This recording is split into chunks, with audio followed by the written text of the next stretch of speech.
Hi friends, అందరూ ఎలా ఉన్నారు? బాగున్నారా? నేనైతే చాలా బాగున్నాను. చూసారు కదండి, గులాబ్ జామ్ అయితే చేశాను. చాలా సాఫ్ట్గా అయితే ఉన్నాయండి, చాలా మెత్తగా వచ్చినాయి. మరి దీని ప్రాసెస్ చూసే ముందు వీడియోని లైక్ చేయండి, సబ్స్క్రైబ్ అయితే చేసుకోండి, సపోర్ట్ చేయండి, ఓకేనా? ముందుగా అయితే ఎంటీఆర్ గులాబ్ జామ్ ప్యాకెట్ అయితే ఒకటి తీసుకున్నానండి. ఒక బౌల్లో వేసుకొని దాన్ని పిండిలాగా ఒత్తుకుందాము. చూసారు కదా, కొంచెం కొంచెంగా వాటర్ యాడ్ చేసుకుంటూ కలుపుకోవాలండి. ఒకేసారి పోస్తే పిండి జావ అవుతుందండి, ఉండైతే రాదు. అందుకని కొంచెం కొంచెంగా వాటర్ యాడ్ చేసుకుంటూ కూడా పిండిని అయితే ముద్దలాగా కలుపుకోవాలి. నేను చూపిస్తున్న విధంగా కలుపుకోవాలండి. చాలా ప్రాసెస్ అయితే చాలా ఈజీ అండి, చాలా సింపుల్గా చేసుకోవచ్చు. చాలా త్వరగా కూడా అయిపోయే వంటకం అండి ఇది. చూసారు కదా, ఎక్కువ ప్రెస్ చేయకూడదండి పిండి. ఊరికి అలా కలుపుకొని పక్కన పెట్టుకోవాలి. ఒక హాఫ్ అన్ అవర్ పక్కన పెడితే సరిపోతుందండి. చూసారు కదా, పిండి అయితే నానిపోయింది. ఇప్పుడైతే మనం ఉండలు చేసుకుందాము. ఉండలు చేసుకునేటప్పుడు మాత్రం పిండిని బాగా ప్రెస్ చేయాలండి. బాగా ఒత్తుకుంటూ కూడా మనం ఉండలు చేసుకోవాలి, లేదంటే క్రాక్స్ వస్తాయండి. అలా ఒత్తుకొని ఉండలు చేసుకోవటం వల్ల ఏమవుతుందంటే క్రాక్స్ రాకుండా స్మూత్గా గుండ్రంగా అయితే ఉండలు వస్తాయి. చూసారు కదా, నేను చూపిస్తున్న విధంగా ఆ విధంగా చేసుకోండి, స్మూత్గా వస్తాయి. చూసారు కదా ఎంత స్మూత్గా వచ్చిందో. ఈ విధంగా కూడా అన్నీ మనము బాగా నలుపుకుంటూ చేసుకోవాలండి. ఖచ్చితంగా ప్రతి ఒక్కరు ట్రై చేయండి. చాలా టేస్టీగా ఉంటే చాలా బాగుంటాయండి. సింపుల్ అండి, చాలా సింపుల్. చూసారు కదా, ఈ విధంగా అన్నీ కూడా మనము ఉండలుగా చేసుకోవాలి. మరి ఇప్పుడు పాకం ప్రిపేర్ చేసుకుందామండి. పాకం అంటే పాకం రావాల్సిన అవసరం లేదు, ఊరికే షుగర్ కరిగితే సరిపోతుంది. ముందుగా 2 గ్లాసులు అయితే నేను షుగర్ తీసుకున్నానండి.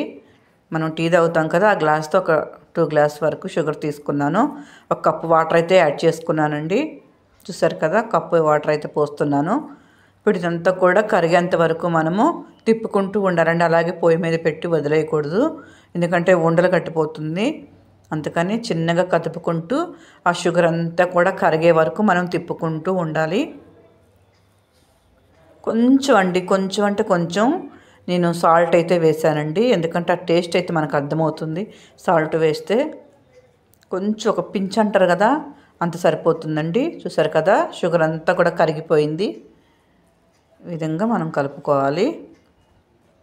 చూసారు కదండి, చిన్న చిన్న బబుల్స్ వస్తున్నాయి కదా, అలా బబుల్స్ వచ్చిన తర్వాత ఒక 5 to 6 minutes అయితే మనము స్టవ్ మీదే ఉంచుకోవాలండి. ఈ నీళ్ళు అయితే అలా ఉంచుకుంటే ఏంటంటే బాగా మరుగుతాయి అన్నమాట. ఆ నీళ్ళు సరిపోతుంది, ఒక 5 to 6 minutes ఉంటే సరిపోతుందండి.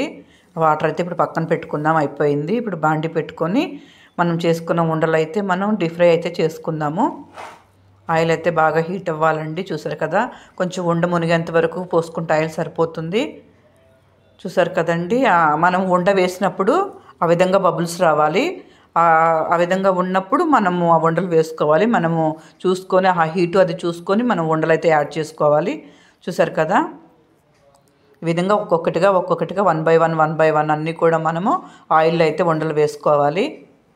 లో ఫ్లేమ్లో అయితే వేసుకోవాలండి, ఎందుకంటే లోపల పిండి ఉంటుంది.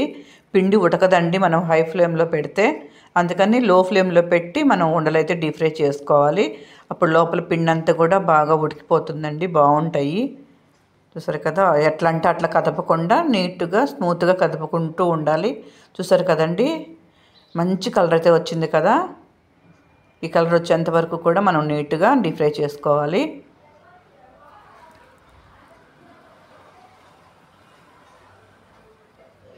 చూడండి, సరిపోతుంది. ఇంకా తీసుకుందాము. ఈ కలర్ వస్తే సరిపోతుంది. ఇదంతా కూడా మనం లో ఫ్లేమ్లోనే చేసుకోవాలి. ఇప్పుడు నెక్స్ట్ మిగతావి కూడా వేసుకుందామండి. 1 by 1 మళ్ళీ మిగతావి కూడా వేసుకుందాము. మనకు ఒక ప్యాకెట్ అయితే 20-25 దాకా మనకు వస్తాయండి ఉండలు.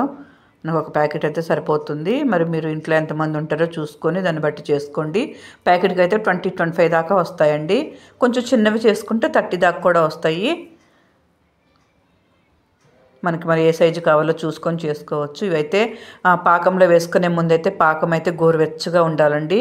బాగా కాగే పాకంలో అయితే మీరు అస్సలు వేయొద్దు.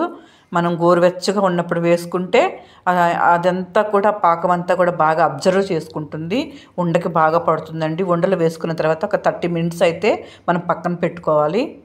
పక్కన పెట్టుకుంటే ఆ పాకంలో ఉండలన్నీ కూడా పాకాన్ని అబ్జర్వ్ చేసుకుంటే. చూసారు కదండి, ఎంత నీట్గా ఉన్నాయో, అసలు బాగా ఉబ్బిపోయినాయి కదా. పాకం అంతా అబ్జర్వ్ చేసుకున్నాయండి. చూడండి అసలు ఎంత సాఫ్ట్గా ఉన్నాయో చూడండి. ఓకేనండి, మరి వీడియో నచ్చితే కనుక లైక్ చేయండి. ఓకేనా, బాయ్ అండి.